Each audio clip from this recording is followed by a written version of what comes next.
Hey guys, welcome to a brand new video to the channel. So we're going to go through the right-click examine 110 crafting post for today.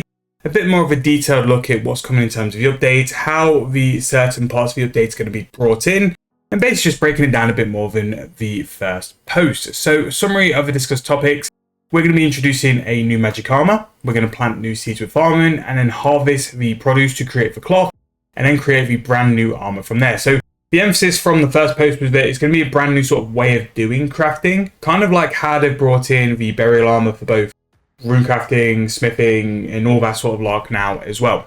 So the masterwork magic armor is going to come as well, which is going to be very interesting to see, especially with what they're doing with the effects of masterwork as well to make it more sort of worthwhile. Exquisite urns as well are going to completely change the way skilling is brought in, depending on what sort of level and what percentage are going to be done. But the high level porcelain clay as well is also bringing mining into it as well. And this is one of the things I found with the crafting post first, is that it brought in quite a lot of skills. It's already mentioned that farming and now mining are going to be brought in as well. And platinum jewelry as well is going to bring a brand new level platinum ore, which again is more mining content. And I believe the seeds for the farming cloth is going to be brought in through thieving as well. So even though this is just a 110 crafting post, it's bringing in 3 sort of support skills, which is what I like about this as well. It's going to bring in some very nice ways to make some GP, which for me, this is how I review the update. I'm not too bothered about training crafting and that sort of stuff. I'm just looking to see if it gives us different options to make money via crafting and training crafting as well. So Mod Breezy is in charge of this one and he works our way through. So the first thing which we're going to start with is the armor, which is going to be Star Bloom robes, which from the sort of concept artwork look so good. I quite like how it has a little bit of a Mystic feel as well, because Mystic is one of the iconic, in my opinion, now player made robes. So I think it's quite nice it's got that kind of tone as well. And I always think like magic armors in the blue and the white sort of combo, it just looks quite clean. So these are going to be called Star Bloom robes, although they have sort of like noted that ancestral robes did get some really good feedback. I do think in 07 as well, ancestral robes do look incredible and they're very, very nice. So it's nice to see that they are taking feedback and maybe we'll get ancestral robes in the game another way. Hopefully not via Solomon's store. That is not acceptable. Maybe they can entwine it into a drop or an upgrade or some way in terms of a player way as well. So in terms of creating this, we'll need to harvest a farming plant and turn it into cloth like we would in Dungeoneering. I think that's how they're sort of doing the concept.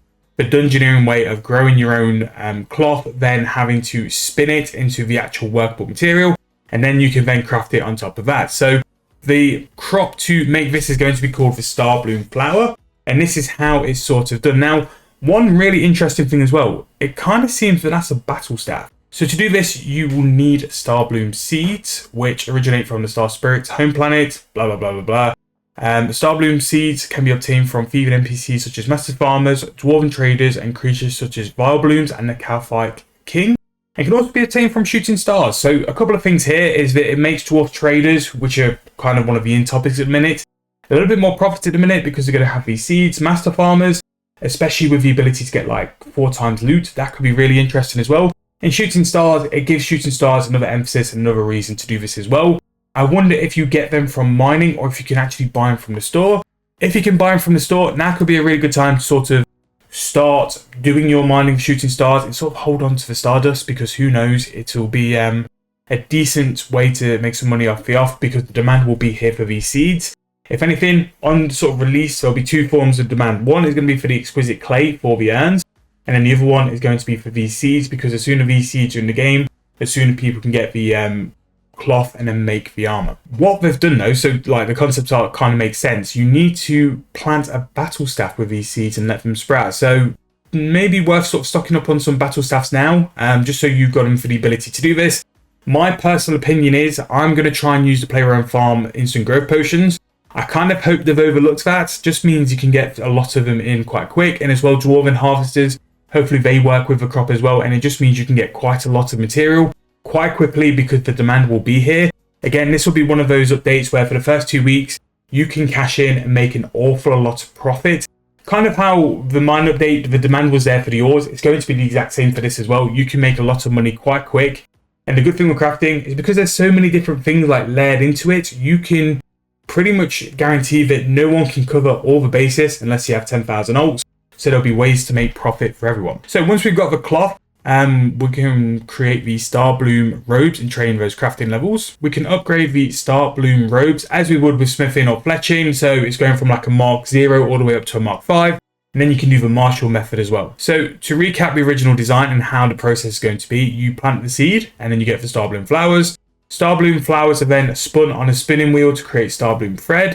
And then we can be processed at a loom to then turn it into a Star Bloom cloth. And then you can use that to then create at a drafting table, very similar to a fletching table until it's reached 20% progress.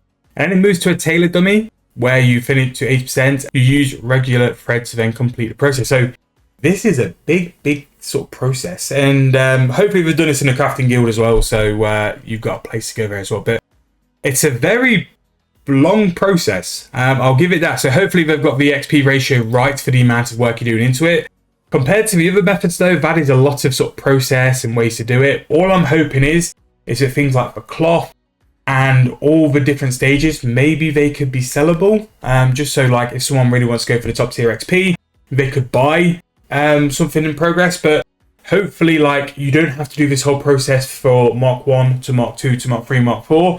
I'd like to hope that 20% equals like Mark 1, and then once it's hit its 80%, it's Mark 4, and then the final percent is what makes it complete, and then you could use it for Marshall after that. So we shall see. We shall see what the idea is with it as well, but that is a very well thought out process. It's in terms of crafting, it's what crafting should be, and it's very much like how Dungeoneering's done, but it does seem from this point, it is a little bit long. But again, more than interested to see. Hope it's going to be really good. And we can go from there. So the crafting guild is going to have a nice rework, which makes me think that this method of crafting will be done in the crafting guild because you'll have everything related to it, which would be nice because maybe it makes the crafting guild the crafting hub of where people go and do their crafting. Again, I'm sure Thought for Info will end up having some extension to the crafters sort of stuff as well, which I do like. I do like the Thought for Info is the skilling base, but it would be nice for the people for this method were at the crafting guild. So we also have Masterwork Magical Armor, which is tier 100 power armor. And with the sort of combat updates coming to the game, this could be quite big. It's going to inherit the Masterwork melee set effect. So it's going to break down the damage over time. So this is going to be pretty big and definitely one to get hold of and try out at the start because that could be a very big thing. In fact, its power armor is going to be pretty massive. And I don't know, maybe with Magic sort of getting a bit of a nice buff lately, it could be something where it could be very much worthwhile to go and get your own set. So we have Exquisite Urns and the Porcelain Clay Mine. So 110 crafting will also introduce the Exquisite Urns. So urns will be made from 100 to 110. So I like that it's leveled and stuff. So the higher tier, higher crafting level urns will be more XP. So we need to get Porcelain Clay. So it's going to be Everlight. So then it sort of like ties in with archaeology as well. And I like how they sort of knit all these things in. And Everlight's area as well is really good.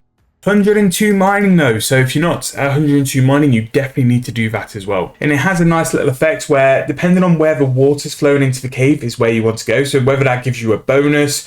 Again, quite interested for the Exquisite Urns because I think there'll be a very good way to make some profit. There'll be a very good way to see if it's going to change the way it's skilling. If he's like give you a 20% base rate, and then you can use the skilling urn thing on top of that, that could be really good sort of effect. If you could get something like 25-30% bonus XP with urns, and it might even be a different set of urns, a different set of skills as well. Who knows? But again, that's very good. 102 mining though is a lot higher than I thought it was. I thought it'd come in at 100 mining, which is what I prepped 7-day bond for. But it now means for the next couple of weeks, 7-day bond will be grinding away mining just to get that ready. And then finally, we have platinum jewelry and the effects as well. 104 mining, you can do platinum. So again, it's really adding content into mining. So the clay and platinum is pretty big.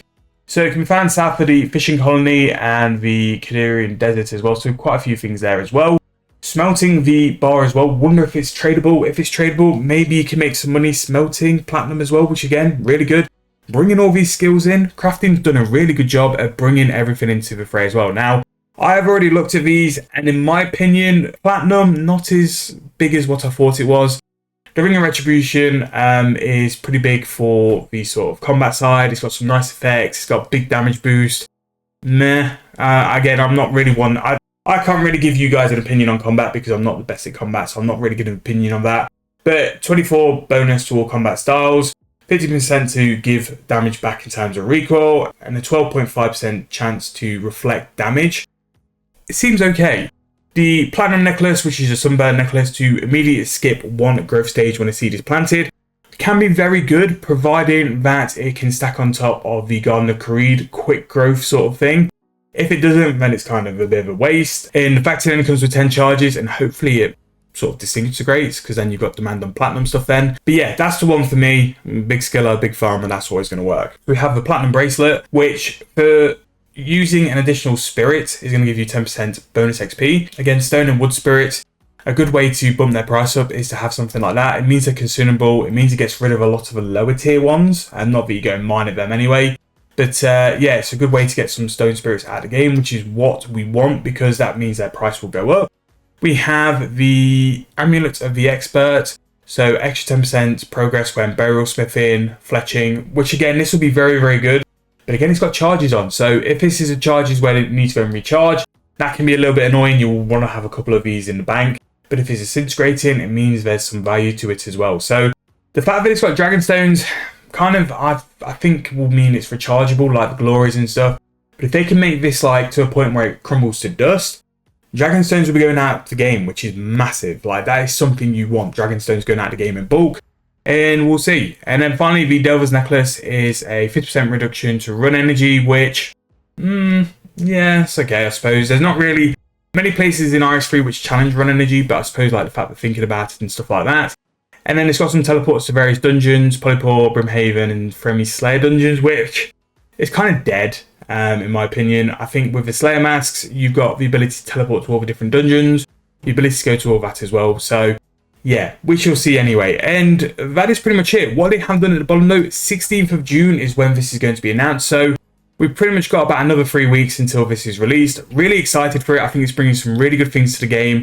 Really well thought out as well, especially that crafting process. Yes, it is very long, but if like the 20% is Mark 1 and then the rest of it sort of follows, as long as you don't have to do that whole process for one level, I think that will be good. And the earns as well, it will be a good chance to make some money. But again, mining, thieving, farming, and crafting are all going to make you money from this update. It's not just one skill, but what I would recommend is stating what levels you're going to need. 104 mining for platinum, 102 mining for clay, and a decentish sort of thieving level to go and get the seeds. And then crafting, you'll need between 100 and 110 to make the most from it as well. But during this update and this week of the update as well, we'll be banging out loads of content for you guys. We'll be going through loads of different things to do to make some money, and that is how I'll be viewing the update then. Let me know what you guys think. Are you excited for it? Are you a bit underwhelmed? Let me know in the comments below, and we can have a little bit of discussion as well as that. But thank you guys so much for watching. Hope you guys enjoyed. I'll see you guys very soon in the next video.